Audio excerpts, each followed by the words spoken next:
Hi, welcome to the Badger Hockey Digest, a weekly look inside the Wisconsin men's hockey team. I'm the radio voice of the Badgers, Brian Posick, joined by head coach Mike Eaves. Glad you could join us.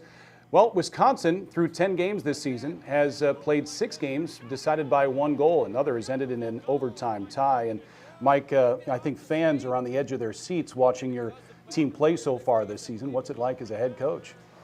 Well, being a little bit of an older coach now and having some experience going through this before, it's always exciting, but there's not the big drop-off if things don't work out the way you want. The one thing about this young team that we found out early, that they're very resilient. There's moments of brilliance.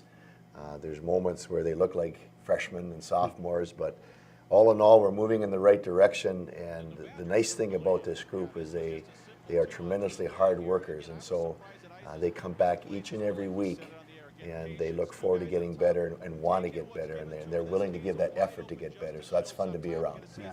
We saw the resiliency of this club last weekend at St. Cloud. After a 7-2 loss on Friday, the Badgers played well on Saturday, but still trailed 3-1 with less than 5 minutes to go. And then a couple of power play goals, one from freshman Matt Poppy and another seeing eye shot by Justin Schultz that forced overtime. You get a point up there, but that showed the resiliency, didn't it? It did, and you look at the results on Friday night, 7-2 loss, and you know that was our first game that we lost by multiple goals. Everything else has been 1-goal losses, and it wasn't a 7-2 game. I mean, we put 2 pucks in our own net, and you know, as we watched video, we had good energy. We did a lot of good things. It was one of those nights where it just wasn't meant to be, but we looked at it. One of the things that came out, you know, the next morning, you want to regroup as a team. And the thought came to mind that, you know, experience is the best teacher. That's only partially true. It's true if you take time to evaluate what happened and you take those teaching moments and you learn from them and you move on, then experience is the best teacher. So we looked at that Friday night game in that light. What were the things that we could learn and move on from? And we played just as hard on Saturday. We did better things. We were more detailed in some of our areas, but the resiliency was still there, being down by 2 goals late in the game, and St. Cloud took a couple of penalties and opened the door for us, and we were able to take advantage of a couple power play opportunities. And at the end of the game, it felt like we had won because it had been such a struggle.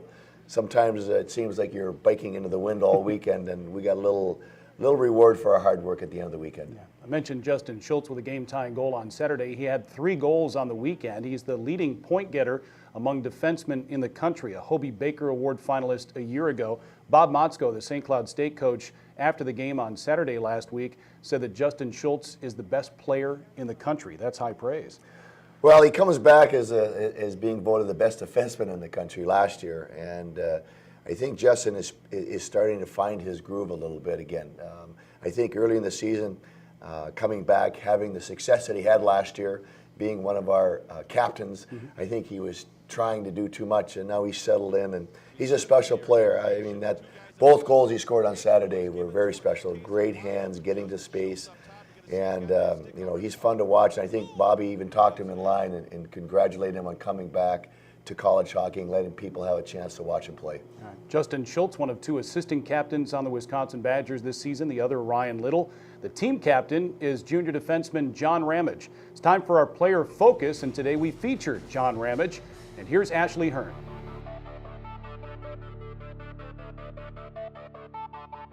From the roster, it looks like you guys have a lot of young players, but even as freshmen and sophomores, these guys have played a lot of hockey.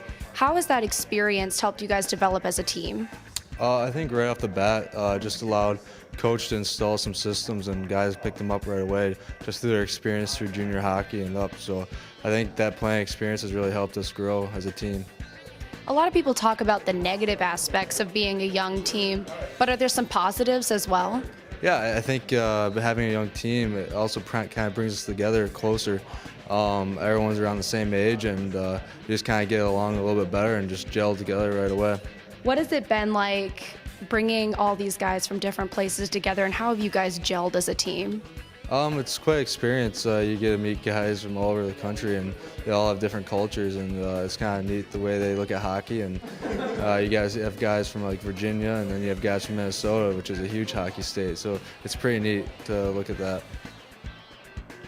This weekend, the Wisconsin Badgers back at the Kohl Center, and they'll face the #1 team in the country, according to U.S. College Hockey Online, the Minnesota Golden Gophers. They're 9-1 and 6-0 in the WCHA. Mike, the Gophers haven't made the NCAA tournament each of the last 3 years, but boy, they seem like they've turned it around, and I think goaltending might be one of the keys. They're putting the puck away, no question, but senior Kent Patterson's really backstopping that team. Well, whenever you talk about hockey, it always starts and ends in the net, and he's playing well for them.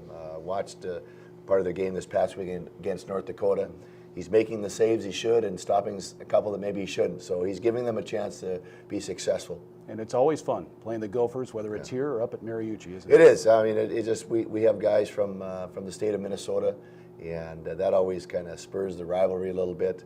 And so it's having Minnesota part of the Big Ten. We play them in football and basketball. Adds to the people underlining this weekend, knowing that it's going to be such a great rivalry. So kids will be jacked. It'll be a fun weekend of hockey for sure. Yep. The border battle resumes Friday night, face-off just after 7 o'clock. Saturday's game starts just after 7:30, and you can get your tickets at uwbadgers.com or by calling 1-800-GO-BADGERS.